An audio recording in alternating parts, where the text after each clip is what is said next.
Charlie Suarez sinabi na hindi naman daw siya tumanggap ng step aside fee para pagbigyan si Emmanuel Navarrete na lumaban sa ibang champion. Kaya sabi ni Charlie Suarez mag-aantay siya ng updates mula sa WBO at Top Rank kung ano ang desisyon nila. Hindi pwedeng i-bypass si Charlie Suarez na hindi man lang siya makatanggap ng step aside fee. Kaya abangan natin ang updates tungkol dyan mga boss. Naunang nag-utos ang WBO na kailangan mag-rematch si Navarrete at Charlie Suarez. Kaya hindi pwedeng i-bypass na lang si Suarez mga boss. Sa iba pang balita, Shakur Stevenson sinabi na ang target sa 2026. Tatapusin muna si Teofimo Lopez sa January at isusunod agad si Conor Benn. Kung matatalo daw niya si Ben at Lopez, masasabing greatest year ito ni Stevenson. Naniniwala din si Bud Crawford na kayang talunin ni Stevenson itong si Teofimo Lopez. Malaki ang tiwala niya sa skills ni Stevenson dahil lagi niya itong nakaka-sparring. Sa ngayon, number 8 si Stevenson sa pound for pound. Tanggal na rin si Canelo sa listahan ng pound for pound dahil sa pagkatalo niya kay Crawford. Ngayon lang nawala si Canelo sa listahan mga boss. Ito na ba ang panahon ng pagbagsak ni Canelo o babangon muli at maging pound for pound?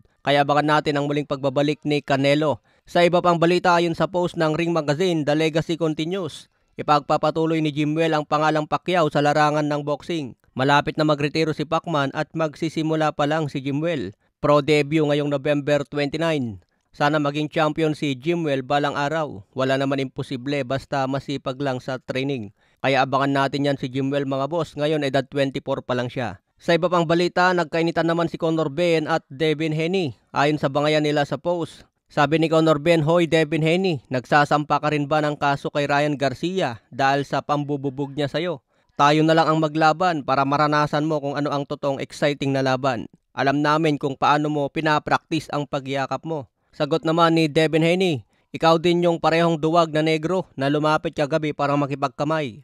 Tapos pagdating sa Twitter, astig ka na. Kaya hindi na kita kinamayan dahil alam kong duwag ka talaga.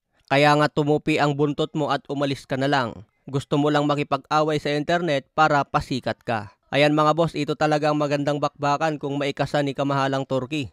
Lahat na lang hinahamon ni Conor Benn. Lahat ng sikat, binabanggit ang pangalan ni Manny Pacquiao, Ryan Garcia, Barrios, Stevenson at si Devin Haney. Kaya abangan natin kung meron man sa isang yan ang makalaban niya. Kung si Devin Haney ang makalaban niya, sigurado mag-demand si Haney ng puro drug test hanggang maubusan ng dugo si Conor Benn.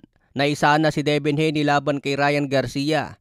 Hindi niya alam, kargado pala si Ryan Garcia sa gabi ng laban. Samantala may balita na posible rin umakyat si Benavides sa heavyweight upang labanan si Alexandre Usyk at talunin ito. Kung magawa ni Benavides na talunin si Bivol, Beterbiev, Jay Opetaya at si Alexandre Usyk, pwede na maging number 1 pound for pound si Benavides. Ano ang masasabi niyo mga boss?